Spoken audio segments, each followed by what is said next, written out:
Tersedia betul.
Welcome to Hat-Trick Alpha Omega Church. Kami harap kalian tidak merasa canggung dengan cara kita mengangkat tangan, melompat, menyanyi, atau mendengarkan bahasa-bahasa yang mungkin asing bagi teman-teman. Karena kami percaya bahwa lagu dapat membangkitkan iman dan itu merupakan ekspresi kita mengasihi Tuhan. Alpha Omega Church adalah tempat untuk orang yang tidak sempurna. Jadi kalau kalian punya teman yang tidak sempurna, bisa diajak untuk bersama-sama ibadah di tempat ini. Di Alpha Omega Church kita berusaha membangun suasana yang antusias dan semarak dalam setiap ibadah. Jadi kita sangat mengajak teman-teman untuk berpartisipasi dan responsif dalam ibadah ini. Feel free untuk ikut bertepuk tangan, mengangkat tangan, bahkan bilang yes, wow, atau amin ketika nanti pembicara menyampaikan sesuatu yang positif atau memberkati teman-teman. Dan untuk yang mengikuti ibadah secara online, kalian bisa mengetik respon yang positif dan membangun di kolom komen. Jangan lupa untuk tetap mematuhi protokol kesehatan, pastikan masker tetap kita gunakan dan kita bisa menyapa satu dengan yang lain dengan ramah dan senyum atau melambaikan tangan tanpa harus bersentuhan fisik. Berikut ada beberapa informasi yang akan aku sampaikan. Ibadah raya hari Minggu 2 kali ibadah di jam 8 dan jam 10 pagi. Jangan lupa untuk mendaftarkan link yang sudah dibagi terlebih dahulu. Info link ibadah bisa kontak PKS masing-masing. Ibadah online akan tayang dan bisa diakses setiap minggunya mulai pukul 8 pagi. Teens Online Service bisa diakses di YouTube Alpha Omega Church di hari Minggu jam 7 pagi. Jangan lupa untuk subscribe, like, komen, dan share link ke teman-teman lainnya supaya kita bisa diberkati bersama-sama. Jangan lupa setiap hari Kamis jam 8 malam Alpha Omega Church mengadakan Worship and Word di mana kita bisa menyembah bersama dan teman-teman juga bisa didoakan secara personal. Mari join via Instagram Live di Sound of Praise Official dan di YouTube Live Alpha Omega Church. Ajak saudara dan kawan-kawan kita untuk join bersama. Buat teman-teman yang rindu untuk memberikan persembahan secara online, teman-teman bisa memberikan rekening yang ada di bawah ini. Itu saja informasi yang dapat aku sampaikan. Enjoy the rest of the service. God bless you.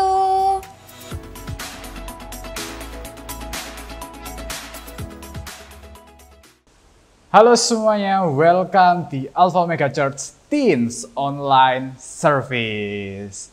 Aku ucapin welcome buat teman-teman yang baru pertama kali tuning in di YouTube Alpha Omega Church, dan aku juga ucapin welcome juga buat yang udah lama tuning in di YouTube Alpha Omega Church. Di Alpha Omega Church kita adalah orang-orang yang gak sempurna, tapi bersama kita mau bertumbuh untuk menjadi kesukaannya Tuhan. Nah, di tema tahun ini, Alpha Omega Church membahas tentang build and fight. Dan khusus di minggu ini kita membahas tentang build and fight dalam mengasihi. Build and fight to love. Gimana sih cara kita mengasihi sesamanya kita? Gimana sih kita mengasihi teman-temannya kita? Atau bagaimana sih kita bisa mengasihi pasangannya kita? Nah, sebelum aku lanjutin pembahasan kita hari ini, aku mau tanya nih sama teman-teman yang lagi nonton video ini. Tapi aku minta pertanyaan ini bisa dijawab dengan jujur ya teman-teman ya. Wah, harus jujur banget nih. Kayak tes kepribadian aja. Oke, pertanyaannya kayak gini. Di posisi kalian yang sekarang, di mood kalian yang sekarang ini, jawab dengan jujur. Lebih enak mengasihi atau lebih enak dikasihi? Wah, seru banget nih pertanyaannya. Lebih enak mengasihi atau lebih enak dikasihi ya? Mungkin beberapa dari kalian karena, aku orang Kristen. Jadi aku merasa aku perlu mengasihi sesama karena dari situ terpancar kehidupan. Mungkin dari kalian juga merasa, oh aku suka mengasihi karena di situ aku merasa lebih bahagia. Atau beberapa dari kalian juga merasa seperti, ya ngapain sih repot-repot mengasihi orang lain?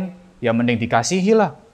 Ngapain kita ngasih-ngasih orang lain? Ngapain kita repot-repot harus datang, ngasih perasaannya kita, harus berkunjung ke mereka. Nggak perlu repot-repot. Aku lebih suka dikasihi. Nah, sebenarnya mana sih sifat yang benar? Antara mengasihi atau dikasihi? So, kita langsung aja buka pembahasan kita hari ini dan kita akan bahas apa sih yang Alkitab omongin tentang mengasihi.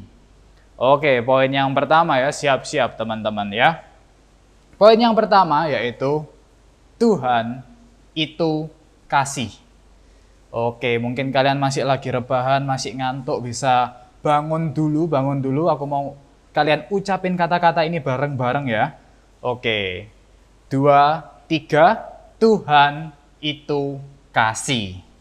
Oke, Tuhan itu kasih. Mungkin beberapa dari kalian juga mikir, sering aku dengerin kata-kata kayak gitu. Sering banget aku dengerin kayak gitu. Tapi kenapa sih kok Tuhan mau kita mengasihi orang lain? Oke, aku mau buktiin ya kalau Tuhan itu adalah kasih di 1 Yohanes 4 ayat 7 sampai yang ke-8. Oke, aku bacain buat kalian. 1 Yohanes 4 ayat 7 sampai yang ke-8. Saudara-saudaraku yang kekasih, marilah kita saling mengasihi sebab kasih itu berasal dari Allah. Dan setiap orang yang mengasihi lahir dari Allah dan mengenal Allah. Barang siapa tidak mengasihi, ia tidak mengenal Allah sebab Allah adalah kasih. So, di ayat itu sudah jelas banget kan, kalau Allahnya kita, Bapaknya kita, Papanya kita yang di surga, yang nyiptain kita, itu adalah kasih.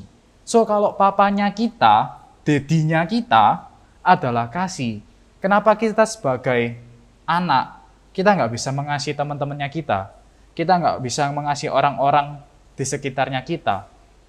Aku bingung gimana sih cara mengasihi orang lain? Aku nggak tahu harus mengasihi orang lain itu kayak apa.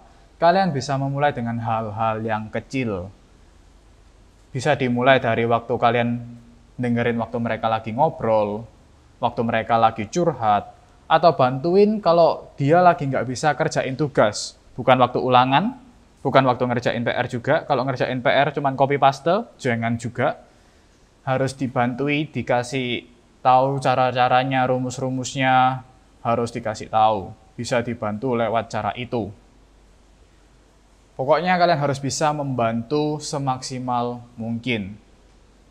Nah, kalau kalian merasa, enggak enak, ribet kayak gitu.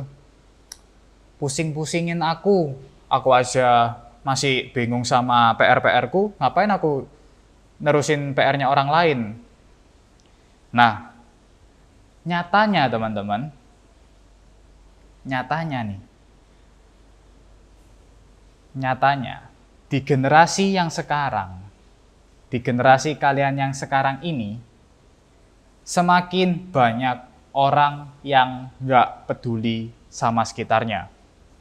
Well, mungkin banyak banget di antara kalian yang, ngapain sih bantu teman? Mending aku upload TikTok, mending aku upload feeds IG ku supaya rapih. Beberapa dari kita malah peduli sama diri kita sendiri tanpa memperdulikan orang lain. Kita merasa seolah-olah urusan mereka bukan urusanku, dan urusanku bukan urusanmu. Dan kita nggak peduli tentang kasih, nggak ada empati untuk bisa membantu kita. So, aku harap kalian bisa ngelakuin kata-kataku yang kecil ini, kata-kataku yang singkat ini. Kalau kalian mungkin lupa hari ini membahas tentang apa, kalian cuman perlu ingat satu kalimat ini aja teman-teman ya. Oke, mungkin bisa ditampilin dulu di layar mereka. Oke, kita ucapin bareng-bareng ya. Aku mau membangkitkan generasi dimulai dari mengasihi. Oke, kayaknya ini kurang keras nih suara-suara dari kalian. Coba deh, aku mau dengar lagi. Lebih keras lagi ya teman-teman. 2, 3. Aku mau membangkitkan generasi dimulai dari mengasihi. Nah, Sebenarnya di Alpha Mega Church tanggal 26 November kita bakal ada acara yang bernama Vibrance. Dan di sini aku nggak cuman mau promosi, nggak cuman buat promosi aja, tapi aku mau di acara Vibrance ini di tanggal 26 November, kita membuka hati kita, membuat langkah kecil kita, membuat gerakan kecil kita bahwa kita mengasihi teman-temannya kita, bahwa kita mengasihi sesamanya kita, bahwa kita peduli sama teman-temannya kita peduli dengan generasi kita yang sekarang ini. So, please banget kalian kalau peduli sama teman-teman kalian, peduli sama kondisi-kondisi mereka, ajaklah di tanggal 26 November di Alpha Mega Church di acara Vibrance. Kita bakal ngapain aja? Kita bakal celebrating early Christmas di sana dan pastinya bakal seru banget teman-teman. Jangan lupa di notes di kalendernya 26 November 2022. Aku harap kalian bisa datang dan ingat tagline kita tadi, aku mau membangkitkan generasi dimulai dari mengasihi. Oke, setelah aku tahu Tuhan itu adalah kasih, terus kenapa aku masih tetap mengasihi Tuhan? Kenapa sih aku harus tetap mengasihi sesama? Karena ini teman-teman. Yang kedua, Tuhan sudah lebih dahulu mengasihi kita. Tuhan sudah lebih dahulu mengasihi kita. Oke, di 1 Yohanes 4 ayat yang ke-10, inilah kasih itu. Bukan kita yang telah mengasihi Allah, tetapi Allah yang telah mengasihi kita. Dan yang telah mengutus anaknya sebagai pendamaian bagi dosa-dosa kita. So, Tuhan itu sudah mengasihi kita. Tuhan itu sudah menebus dosa kita. Udah mati di atas kayu salib karena Dia sangat mengasihi kita. Sebenarnya Tuhan itu perlu kita nggak sih? Sebenarnya Tuhan itu butuh kita nggak sih sebagai anaknya? Sebenarnya kalau kita udah jatuh dalam dosa, Tuhan bisa aja loh nggak nyelamatin kita. Tapi karena kasih-Nya, yang sebenarnya Dia nggak butuh kita, Dia mau nyelamatin kita karena Tuhan mau kita. Tuhan mau ngasih keselamatan buat kita. Tapi kita yang udah diselamatin, yang mengerti akan keselamatan ini, kita nggak berusaha menyebarkan keselamatan ini buat teman-temannya kita, buat orang-orang di sekitarnya kita. So, kalau kalian udah dengerin ayat seperti ini dan mengetahui bahwa Tuhan adalah kasih, so kasihilah sesamamu seperti Tuhan sudah mengasihi kamu juga. Di Efesus 2 ayat 8 sampai yang ke-9 berkata seperti ini, sebab karena kasih karunia kamu diselamatkan oleh iman. Itu bukan hasil usahamu, tetapi pemberian Allah. Itu bukan hasil pekerjaanmu. Jangan ada orang yang memegahkan diri. So teman-teman, jangan mengasihi orang di sekitar kita karena mereka lagi terpuruk dan kalian pengen banget menjadi hero dan kalian bakal dihormati. Jangan menganggap seperti itu, tapi anggaplah bahwa kalian mau mengasihi mereka karena kalian emang mau mengasihi mereka. Bukan karena ada kedok untuk mau dihormati, bukan berkedok untuk mau dipuji, tapi emang kalian mau buat mengasihi teman-temannya kalian. Nggak perlu sombong karena kalian udah mengasihi teman-temannya kalian, nggak perlu sombong kalian udah mengasihi orang tuanya kalian, nggak perlu sombong kalian udah mengasihi pasangannya kalian.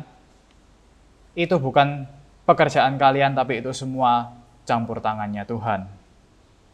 Nah, di poin yang ketiga, sering banget kalian pasti merasakan waktu mengasihi, waktu kalian sudah mengasihi, berusaha mengasihi teman-temannya kalian mungkin merasa seperti ini. Ngapain sih kamu itu kayak gitu? Aku nggak butuh. Aku nggak butuh kamu perhatian sama aku. Aku nggak butuh kamu di sini. Kalian malah dibenci, kalian malah dihina, kalian malah direndahkan. Atau mungkin malah dipukuli, dibully sama teman-temannya kalian. So, di poin yang ketiga kita bakal bahas, kalau aku dibenci, gimana? Wah, siapa nih yang sering banget waktu kita belajar mengasihi, kalian langsung dibilang, ah kamu ini sok suci, sok rohani banget, gak usah bahas-bahas Tuhan lagi lah. Atau mungkin kalian malah diancam, awas ya kamu sampai bahas-bahas Tuhan lagi, tak pukul kamu gitu, mungkin. Dan beberapa dari kalian mungkin sudah merasakan loh, tadi pembahasannya bagus tentang Tuhan itu kasih, terus habis gitu Tuhan itu sudah lebih dahulu mengasihi kita, kok kita sudah belajar mau mengasihi, kita sudah mulai nih buat mengasihi nih, kok malah dibenci? Wah, tenang teman-teman, ternyata Tuhan itu sudah nulisin ayat loh, di Matius 10 ayat yang ke-22. Matius 10 ayat yang ke-22. Dan kamu akan dibenci semua orang oleh karena namaku, tetapi orang yang bertahan sampai pada kesudahannya akan selamat. Nah, tapi tenang nih teman-teman, di Matius 10 ayat yang ke-22, Tuhan itu sudah bilang kalau misalnya kita akan dibenci semua orang oleh karena nama Tuhan, tetapi orang yang bertahan sampai pada kesudahannya akan selamat. Nah, ada kok kisah nyatanya, seperti misalnya Paulus yang lagi di penjara, tapi dia malah memuji Tuhan, dan akhirnya belenggu dia yang dikaitkan di leher itu malah hancur, malah lepas, dan dia bisa terbebas dari penjara. Waktu kita lagi dihina orang, waktu kita dijudge sama orang tentang kita memberitakan tentang Tuhan, nggak perlu takut, nggak perlu goyang, karena Tuhan selalu beserta dengan kita. Nah, setelah dengerin firman di atas, apa sih yang harus kita lakuin? Yang pertama, belajar peduli terhadap sesama. Waktu kita mau belajar buat peduli, kita juga harus belajar buat ini, nyingkirin egonya kita. Belajar selalu buat membantu teman-teman di sekitarnya kita. Peduli bisa dilakukan dengan cara dengerin orang lain, ngebantu mereka, waktu nggak bisa ngerjain soal, atau mungkin bisa belajar buat nganterin mereka ke gereja, dan banyak hal. So, belajar peduli itu emang simple. Yang nggak simple itu gimana cara kita ngilangin egonya kita. Kayak ayat yang di atas, kita mengasihi bukan karena mau dikasih balik, tapi Tuhan sudah lebih dahulu mengasihi kita. Dan yang kedua, belajar buat mengampuni orang yang kamu benci. Nah, aku minta nih buat kalian 5-10 detik ke depan, waktu aku ngomong orang yang kamu benci, siapa yang terlintas di pikiran kalian? Oke, aku kasih waktu 5 detik aja ya. 5, 4, 3, 2, 1. Oke, mungkin sudah terbayang tuh muka-mukanya, wajahnya gimana, rupanya bagaimana, orangnya seperti apa, sifatnya seperti apa. Nah, sudah ya. Sekarang bayangin orang yang kalian benci itu ngelakuin hal yang benar-benar nggak kalian suka. Entah itu nyakitin, entah kata-katanya yang kasar, entah apapun deh. Pokoknya yang bikin kalian makin jengkel. Coba bayangin dulu, coba bayangin. Oke, sudah emosi ya, sudah mulai meluap-luap itu emosinya. Nah, setelah emosi kalian meluap-luap, aku bakal ajak kalian untuk membaca satu ayat nih teman-teman ya. Di Matius 5 ayat yang ke-44. Tetap sambil bayangkan orang yang kalian benci. Oke, Matius 5 ayat yang ke-44. Tetapi aku berkata kepadamu, kasihilah musuhmu dan berdoalah bagi mereka yang menganiaya kamu. So, waktu kalian ngebayangin orang yang kalian benci, waktu kalian disakiti sama orang yang kalian benci, waktu kalian sakit hati sama orang yang kalian benci, perlu diingat, aku berkata kepadamu, kasihilah musuhmu dan berdoalah bagi mereka yang menganiaya kamu.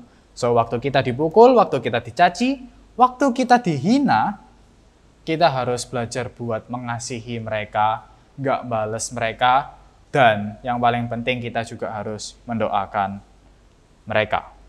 Nah, aku mau menutup firman ini dengan sebuah cerita yang simple tentang kasih. Aku kasih cerita seperti ini. Siapa sih yang di sini, mungkin dulu ya, kalau sekarang kan kita udah gede, udah tahu mana yang benar, mana yang salah. Mungkin dulu sering nakal sama orang tuanya. Sering nggak mau dengerin orang tuanya. Pasti banyak ya yang sering nakal sama orang tuanya. Nah, waktu kalian nakal, mungkin kalian dipukuli, mungkin dimarahi orang tua dan kata-katanya bikin sakit hati.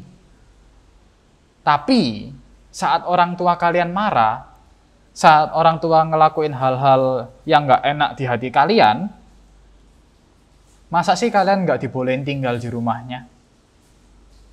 Masa sih orang tua kalian nggak ngasih kalian uang jajan? Masa sih orang tua kalian nggak ngasih kalian makan? Masa sih orang tua kalian nggak bayarin uang sekolahnya kalian? Enggak kan? Mereka tetap peduli sama kalian, masih mau mengasihi kalian. So meskipun orang tua kalian sakit hati, meskipun orang tua kalian jengkel lihat kalian nakal, orang tua kalian tetap belajar buat mengasihi kalian. Kalau orang tua kita yang ada di dunia sudah ngelakuin hal-hal tersebut, dan bapak kita yang di surga juga ngelakuin hal-hal yang kayak gitu, kenapa kita sebagai anak-anaknya tetap nggak bisa mengasihi orang lain?